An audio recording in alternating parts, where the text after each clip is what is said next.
Entre los protagonistas de la transformación del Japón de posguerra a la superpotencia económica que es hoy, hubo hombres que llevaron empresas de humildes comienzos hasta una posición de influencia mundial. Estos grandes empresarios hicieron historia y el relato de su camino al éxito nos ofrece lecciones para el presente y el futuro.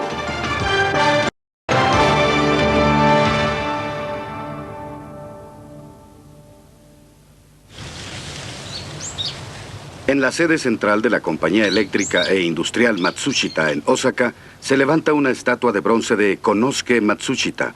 A Matsushita le llevó apenas una generación hacer de su firma el fabricante líder de electrodomésticos en Japón. Con cada nuevo producto parecía anunciar el comienzo de una nueva etapa en la vida del pueblo japonés. A medida que crecía la economía, la cada vez mayor variedad de aparatos eléctricos mostraba de manera tangible los beneficios de la paz y la prosperidad. Konosuke Matsushita murió a los 94 años. En su larga vida pasó por muchos momentos difíciles. En Japón se le conoce como el dios de la administración, en parte por su habilidad para superar los problemas que se presentan en el camino al éxito empresarial. Se han escrito más de 100 libros sobre sus principios de manejo de compañías. Los negocios van de la mano de la sociedad. Así es como debemos pensar. Por eso uno crea y suministra nuevos productos. Y de ese modo estimula la demanda.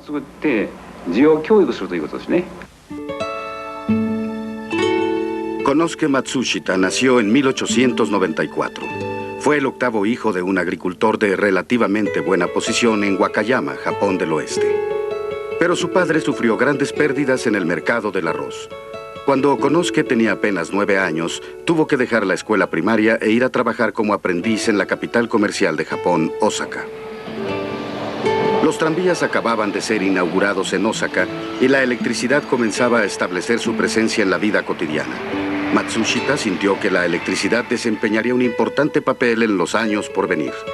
En 1910 ingresó como aprendiz a la compañía de luz eléctrica de Osaka. Comenzó a trabajar de técnico en una sección especializada en la instalación de aparatos de iluminación. Aún era un campo muy nuevo. El entusiasmo de Matsushita fue reconocido y lo ascendieron a inspector. En su tiempo libre estudiaba formas de mejorar los portalámparas. Presentó sus ideas a la empresa, pero no encontró respuesta. En 1918, a los 23 años, Matsushita fundó la compañía Matsushita de dispositivos de luz eléctrica. Así comenzó su vida de empresario, que continuaría hasta después de cumplir los 70. Alquilaba una pequeña casa que funcionaba como vivienda y lugar de trabajo. Sus únicos empleados eran su esposa y el hermano menor de ella. Su primer producto fue un conector para portalámpara muy singular. El enchufe giraba evitando que el cable se enredara. El precio era un 30% menor que el de otros productos similares en el mercado y llovieron los pedidos.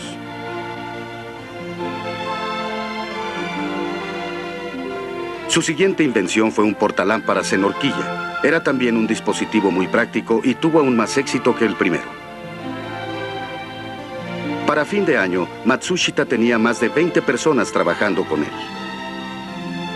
Las ganancias que había obtenido con sus lámparas las invirtió en el desarrollo de nuevos productos. A continuación, se interesó por las lámparas de bicicleta. Estaba convencido de que una lámpara de larga vida a pilas se vendería bien y se puso a trabajar en la idea.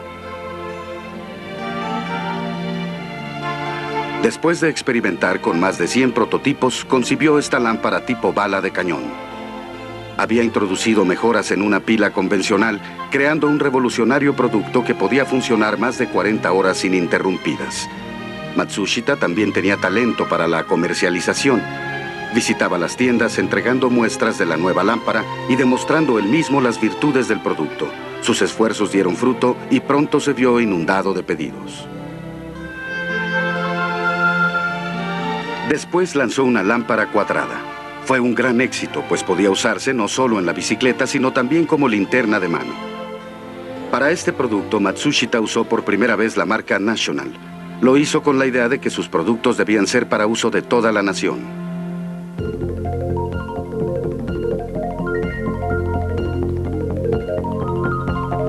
Actualmente, la compañía eléctrica e industrial Matsushita tiene más de 500 filiales en todo el mundo y el grupo emplea unas 270,000 personas.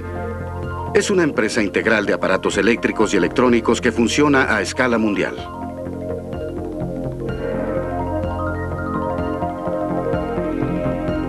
La política de la compañía es contribuir al crecimiento del país que la hospeda y cumplir sus requisitos desde la etapa de investigación y desarrollo hasta la de postventa, pasando por las de fabricación y comercialización.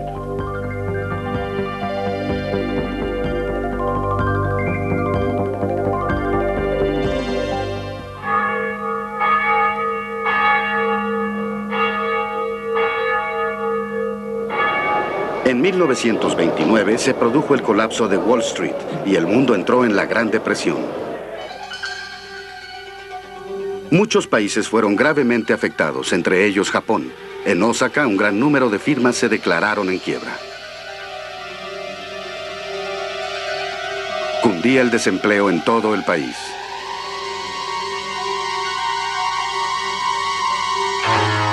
Las ventas de la compañía Matsushita caían en picada y la mercadería se acumulaba en los depósitos. Pero el presidente no abandonó su política administrativa basada en la armonía entre las ganancias comerciales y la justicia social. En esa época, el empleo de por vida aún era un concepto inusual en Japón.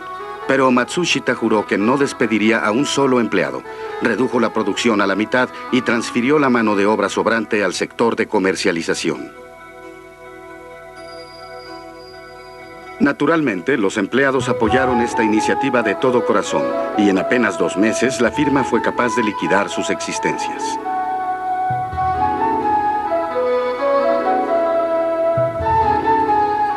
Matsushita prometió a sus trabajadores que podrían permanecer en la compañía por el resto de sus vidas laborales. Esta política creó fuertes lazos entre la empresa y sus empleados. En 1931, el ejército imperial japonés dio la espalda al gobierno y lanzó una campaña militar en China, dando inicio a la guerra sino-japonesa. El militarismo estaba echando raíces en Japón.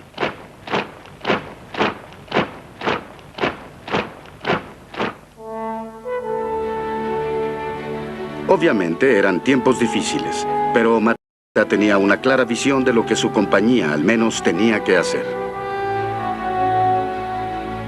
En mayo de 1932, Matsushita pronunció un apasionado discurso ante los 168 miembros de su cuerpo directivo. Dijo que su misión como fabricantes era ofrecer a la nación lo necesario para la vida, tan al alcance de la mano como el agua corriente. Afirmó que los productos debían ser tan baratos como fuera posible. Esto más tarde se conocería como su filosofía del agua corriente. Matsushita quería ofrecer productos realmente útiles y a un precio tal que cualquiera pudiera comprarlos.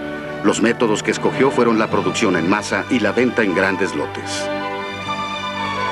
También inauguró un centro de capacitación de vendedores. Esta institución creó una conciencia de grupo y al mismo tiempo permitió a los empleados estudiar la filosofía de Matsushita y aprender a trabajar más efectivamente.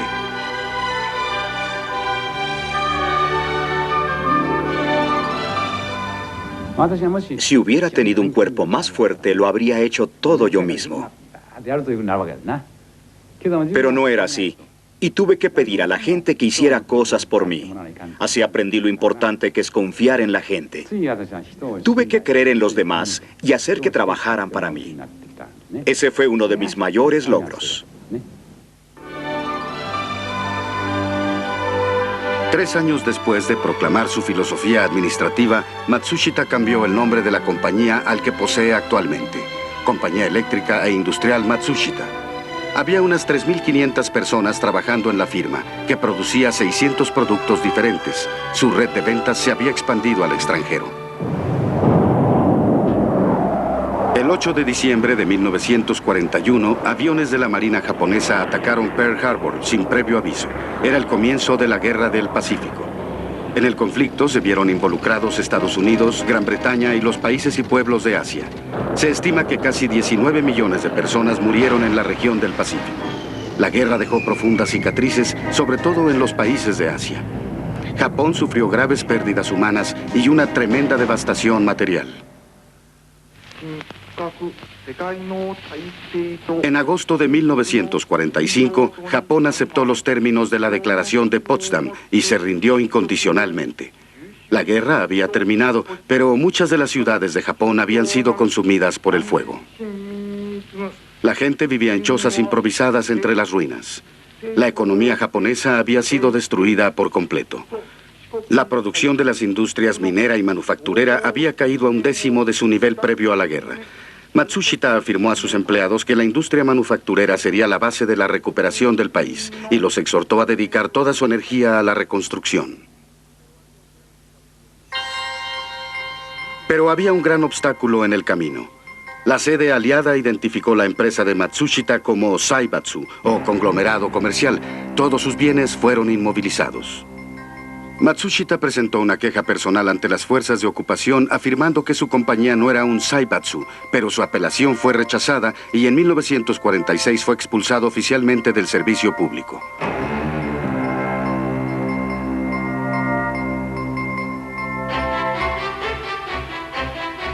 Por esta causa, en el periodo inmediatamente posterior a la guerra, Matsushita no pudo desempeñar un papel directo como industrial en la recuperación del país, pero esto no le impidió contribuir de otra manera. Fundó PHP, el Movimiento por la Paz y la Felicidad a través de la Prosperidad. Como su nombre lo indica, PHP encarnaba lo que Matsushita había tratado de lograr por tanto tiempo en la administración de su empresa. PHP ayudó a formar la base de la reputación de Matsushita como filósofo, además de su faceta más conocida de hombre de negocios. Hacia fines de 1946, la sede aliada recibió una solicitud de trabajadores de Matsushita pidiendo que se levantara la prohibición. Eran miembros de lo que pronto se convertiría en el sindicato de la compañía.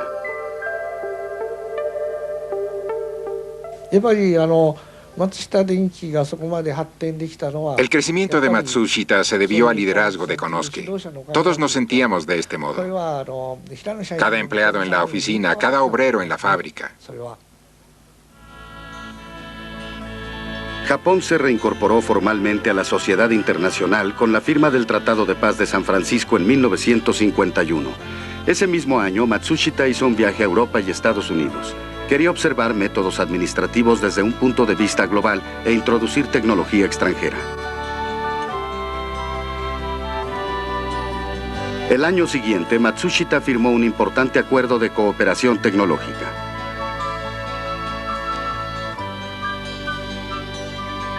Lo hizo con la compañía holandesa Philips. Philips era una empresa muy grande y famosa. Nosotros éramos una pequeña compañía en un país que había perdido la guerra. Había una gran diferencia y las negociaciones fueron difíciles. El acuerdo requería la inversión de más de 600 millones de yenes. En aquellos tiempos, el capital de Matsushita era de apenas 500 millones. El presidente logró cubrir la diferencia con la ayuda del Banco de Japón y otros dispuestos a prestarle los fondos necesarios. Philips era una de las principales firmas del mundo. El pacto ofreció a Matsushita acceso a los últimos avances en tecnología electrónica, como la válvula de vacío y el tubo de rayos catódicos.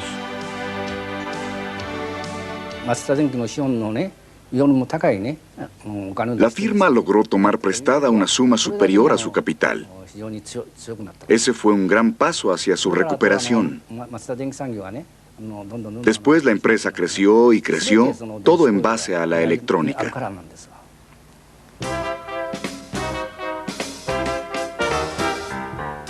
En el pasado, muchos elementos de uso hogareño estaban sujetos a un impuesto a los artículos de lujo, pero en esta época el gravamen fue abolido. El sistema de salarios mensuales comenzaba a establecerse y en los hogares aparecía una variedad cada vez mayor de aparatos eléctricos. Lo que causaba más interés en el público era la televisión. Desde su viaje a Occidente, Matsushita estaba convencido de que la era de la televisión se aproximaba rápidamente. Ya había ordenado a su compañía que trabajara en el desarrollo de televisores, pero la empresa dependía de las importaciones para la mayoría de los componentes y estaba muy lejos de su objetivo de producción en masa. El punto clave para difundir la televisión era bajar los costos. La sociedad con Philips permitió a Matsushita comenzar a fabricar tubos de rayos catódicos en sus propias plantas.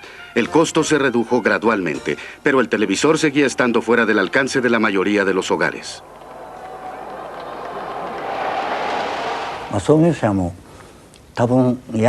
Nuestro fundador pensaba que si los televisores fueran más baratos se venderían. Lo recuerdo diciendo que un 10% no sería suficiente. Nos exhortó a reducir el precio a la mitad.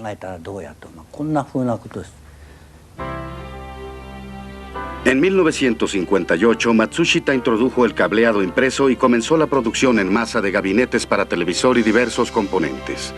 La compañía logró fabricar un televisor con un precio de venta al público por debajo de los 70,000 yenes.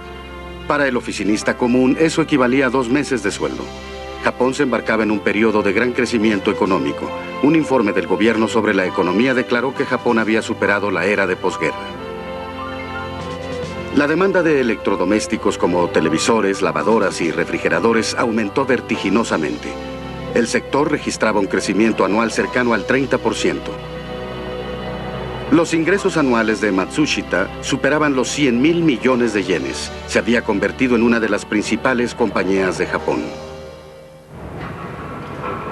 Complejos petroquímicos surgían en todo Japón, fabricados casi sin reparar en los posibles daños al medio ambiente. Fue también la época de un gran boom de las diversiones frívolas, descrito por algunos como la transformación de 100 millones de personas en idiotas. Matsushita había ocupado por varios años el primer puesto en la lista de los japoneses con mayores ingresos. Apareció en la revista Time, que lo comparó con Henry Ford, y en 1961, en la cumbre de su carrera, dejó el puesto de presidente de la empresa y se convirtió en su director honorario. Este es el Shinshin-an, usado actualmente como casa de huéspedes de la firma. Después de retirarse de la administración directa de su empresa, Matsushita dedicó una vez más su tiempo al movimiento PHP.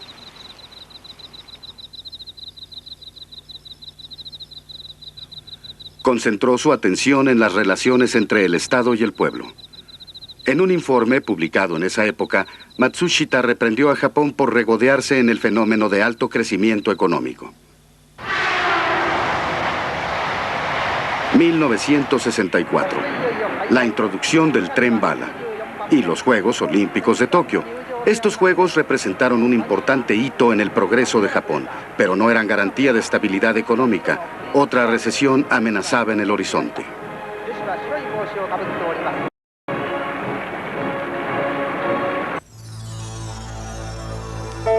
El mercado de electrodomésticos comenzó a flaquear.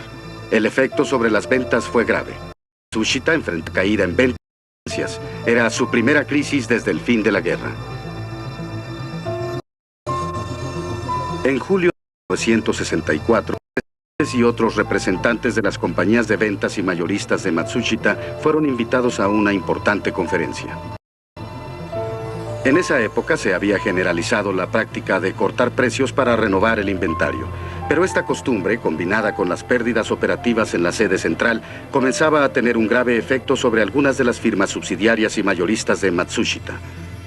Había demasiadas empresas de venta y mayoristas en cada zona y los agentes que llegaban de otras regiones a ofrecer menores precios agravaban la situación.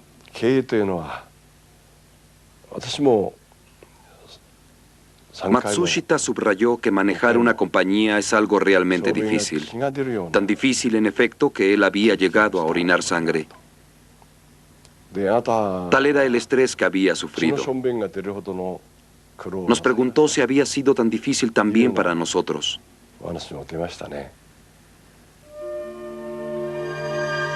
Matsushita pasó 3 días, más de 13 horas en total, escuchando las quejas y los pedidos de cada compañía de ventas y cada mayorista en la conferencia. El último día, Matsushita admitió que la empresa había tenido la culpa y pidió perdón. Después, con lágrimas en los ojos, rogó a todos los presentes que lo ayudaran a reconstruir la compañía.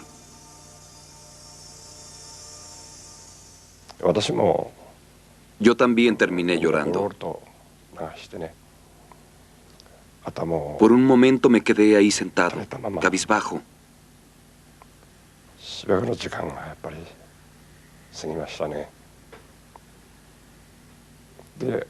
Aún recuerdo esos momentos. Sé que seguirán conmigo por el resto de mi vida.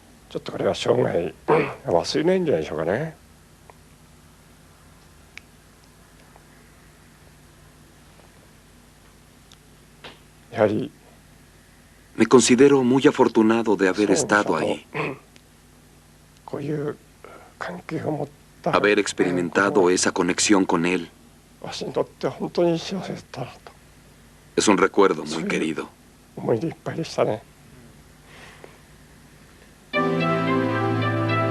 La conferencia terminó y Matsushita prometió una vez más trabajar junto a toda esa gente sin la cual se hubiera destruido la base de ventas en masa de la firma.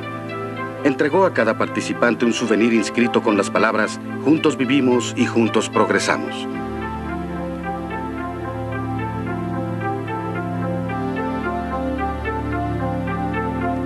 El mes próximo, Matsushita volvió al frente de batalla. Se convirtió en titular activo de los negocios de la empresa, conservando el puesto de director honorario.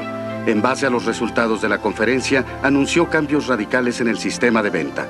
A partir de entonces, habría solo una empresa de ventas en cada distrito, y solo se le permitiría proveer mercadería a minoristas en su propia zona. Matsushita pensaba que estos cambios eliminarían la confusión.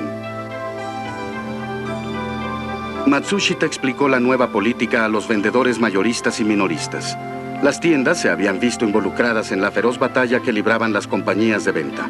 Matsushita había enmendado el sistema, ahora quería que los minoristas lo hicieran funcionar.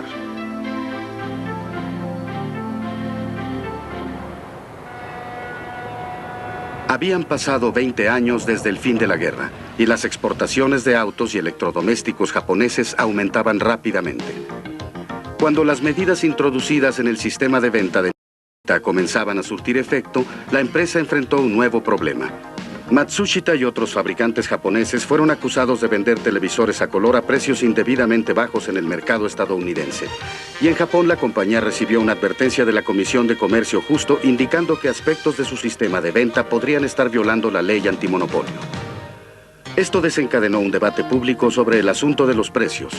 Grupos de consumidores discutieron acerca de qué significaba realmente una ganancia justa. Una gran cadena de supermercados comenzó a vender su propia marca de televisores a color a precios de oferta. Matsushita se vio obligado a bajar el precio de sus principales productos, incluso los nuevos modelos de televisores a color.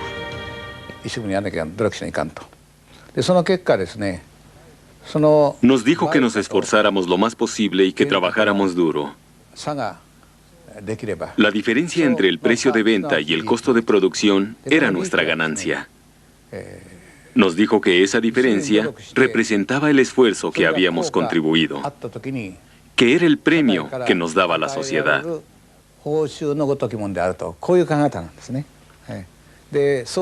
Esa era su filosofía y la expresaba de muchas formas distintas. Matsushita creía que el principal objetivo de los negocios era contribuir al bien de la sociedad. Consideraba que su deber era poner productos fiables al alcance del público a precios bajos y en gran cantidad. En 1973, a la edad de 78 años, Matsushita se retiró del puesto de director honorario y se convirtió en asesor de la compañía. La firma capturó más del 40% del mercado de televisores a color último modelo. Los consumidores habían expresado su apoyo a su política de precios bajos, hecha posible por la producción en masa.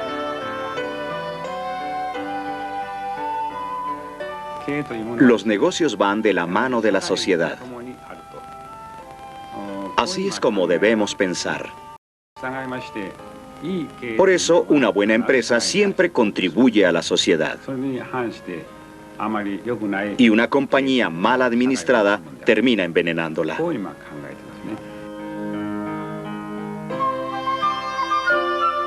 Konosuke Matsushita murió el 27 de abril de 1989. Tenía 94 años de edad. En Japón se lo recuerda no solo por su innovadora tecnología, sino también por su búsqueda del éxito comercial en base a buenos productos y precios bajos, y su dedicación a comprender el papel de una compañía en la sociedad contemporánea. Por más que cambien los tiempos, la filosofía de Matsushita conservará siempre su gran valor práctico para cualquier fabricante.